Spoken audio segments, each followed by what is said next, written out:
ಬೆಂಗಳೂರಿನಲ್ಲಿ ಯುವತಿಯ ಅನುಮಾನಾಸ್ಪದ ಸಾವು ಕೇಸ್ಗೆ ಸಂಬಂಧಪಟ್ಟ ಹಾಗೆ 2-3 ದಿನಗಳ ಹಿಂದೆಯೇ ಸಾವನ್ನಪ್ಪಿದ ಶಂಕೆ. ಕೊಳೆತ ಸ್ಥಿತಿಯಲ್ಲಿ ನೋಡಿ ಪತ್ತೆಯಾಗಿದೆ ಪೂಜಾ ಅವರ ಮೃತದೇಹ.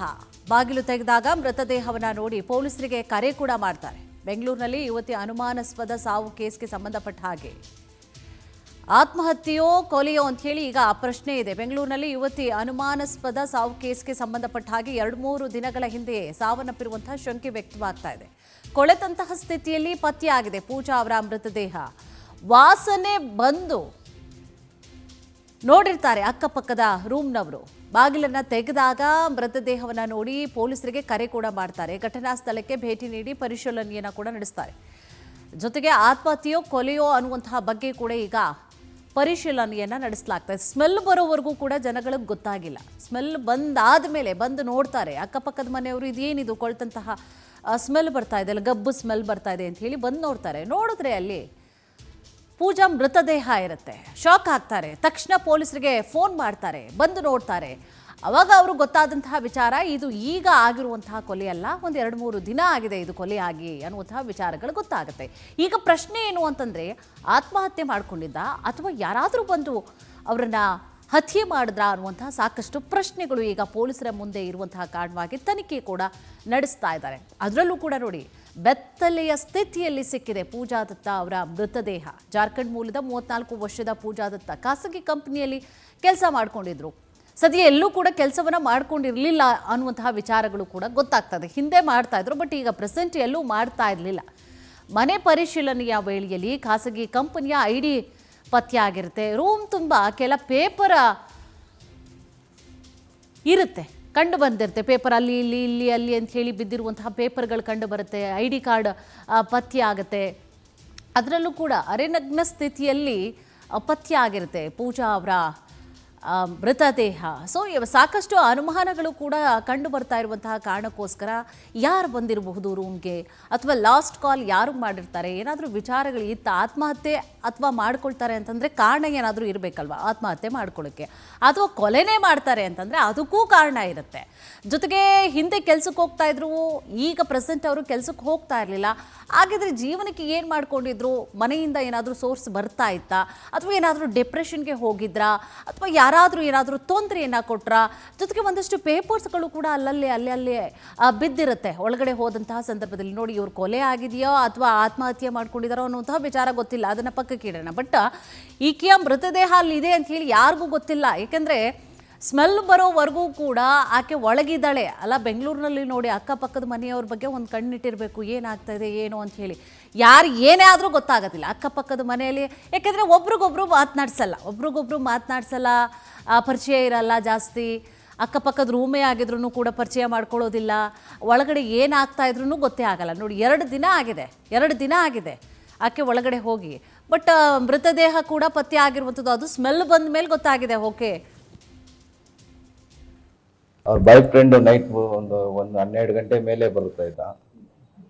12-1 ಗಂಟೆ ಅವ್ನು ಬರೋದು ಗೊತ್ತಿಲ್ಲ, ಹೋಗೋದು ಗೊತ್ತಾಗಲ್ಲ. ನಾನು ನೋಡಿಲ್ಲ, ಬರೀ ಬೈಕ್ ಮಾತ್ರ ನೋಡಿದ್ದೀನಿ. ಮತ್ತೆ ಅವರು ಒಂದು ಸ್ವಲ್ಪ ಸೈಕ್ ಪೇಷಂಟ್ ತರ ಮುಖ ನೋಡ್ರೆ ಬೈದ್ಬಿಟ್ಟು ಹೋಗೋಳು. ಯಾವಾಗ ನೋಡಿದ್ರು ಸೌಂಡ್ ಮಾಡ್ಕೊಂಡು ಬರೋಳು, ಮುಖ ನೋಡ್ರೇನೆ ಬೈದ್ಬಿಡೋಳು. ಏನೋ ಅವಳು ಬೈಕೊಂಡು ಹೋಗೋಳು, ಅವಳ ಮುಖ ನೋಡ್ರೇನೆ ಬೈಕೊಂಡು ಹೋಗೋಳು. ಆಮೇಲೆ ಅವಳು ಒಬ್ಬೊಬ್ಳೆ ಹಾಡು ಹೇಳ್ತಾ ಇದ್ಲಂತೆ, ನೈಟ್ ಎಲ್ಲ ನಿದ್ದೆ ಮಾಡಲ್ಲ, ಅದರ ಮಾಡ್ತಾ ಇಲ್ಲ. ಆಮೇಲೆ ಅವ್ಳು ಸೂಸೈಡ್ ಮಾಡ್ಕೊಂಡ್ಲೆಲ್ಲ, ಗೊತ್ತಿಲ್ಲ ಏನಾಯ್ತು ಅಂತ.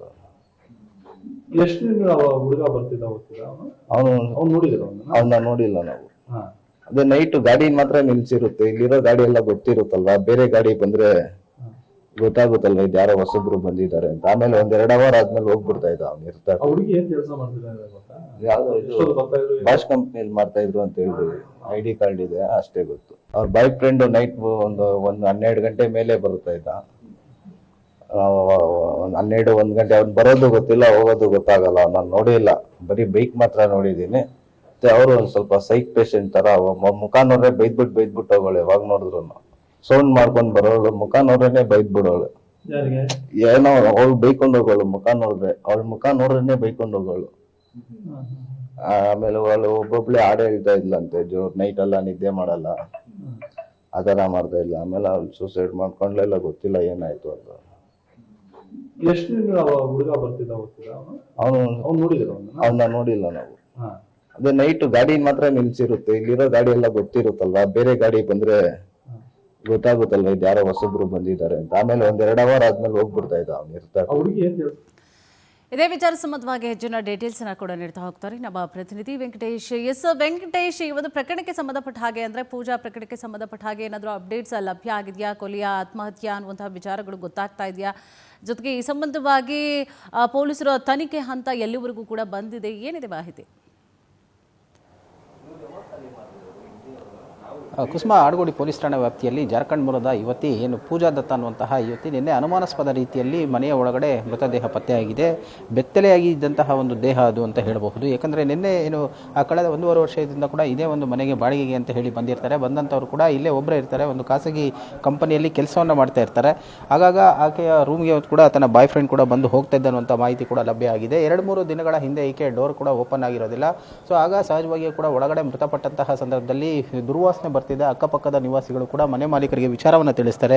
ಒಳಗಡೆ ಏನಾಗಿದೆ ಅಂತ ಹೇಳಿ ಗೊತ್ತಿಲ್ಲ, ಆದರೆ ವಾಸನೆ ಬರ್ತಾ ಇದೆ ಅಂತ ಹೇಳಿ ಆಗ ಅವರು ಮನೆ ಮಾಲೀಕರು ಕೂಡ ಪೊಲೀಸರಿಗೆ ಮಾಹಿತಿಯನ್ನು ಕೊಟ್ಟು ಬಂದು ಈ ಒಂದು ಡೋರನ್ನು ಓಪನ್ ಮಾಡುವಂಥ ಕೆಲಸವನ್ನು ಮಾಡ್ತಾರೆ. ಅದರ ಒಳಗಡೆಯಿಂದ ಲಾಕ್ ಆಗಿರುತ್ತೆ. ಆಗ ಬ್ರೇಕ್ ಮಾಡುವಂತಹ ಕೆಲಸವನ್ನು ಮಾಡಿ ಡೋರನ್ನು ಒಳಗಡೆ ಹೋಗಿ ನೋಡಿದಂಥ ವೇಳೆಯಲ್ಲಿ ಬೆತ್ತಲೆಯಾಗಿ ಪೂಜಾಳ ಒಂದು ದೇಹ ಕಂಡು ಬಂದಿರುತ್ತೆ. ಆ ಒಂದು ಫ್ಯಾನ್ ಕೂಡ ಆನ್ ಆಗಿರುವಂಥದ್ದನ್ನು ನೋಡಬಹುದು. ಅವತ್ತಿನ ದಿನ ಏನು ಒಂದು 3-4 ದಿನಗಳಿಂದ ಕೂಡ ಈ ಫ್ಯಾನ್ ಕೂಡ ರನ್ ಆಗ್ತಾನೆ ಇರುತ್ತೆ. ಆದರೆ ಹಾಗಾಗಿ ಸ್ವಲ್ಪ ಮಟ್ಟಿಗೆ ಸ್ಮೆಲ್ ಕೂಡ ಕಡಿಮೆ ಇರುತ್ತೆ. ಯಾವಾಗ ಈ ದೇಹ ಕೊಳೆತ ಸ್ಥಿತಿಗೆ ಬದಲಾಗ್ತಾ ಹೋಗುತ್ತಾ ಆಗ ವಾಸನೆ ಕೂಡ ಬಂದಂಥ ಸಂದರ್ಭದಲ್ಲಿ ಅಕ್ಕಪಕ್ಕದವರು ವಿಚಾರವನ್ನು ತಿಳಿಸ್ತಾರೆ.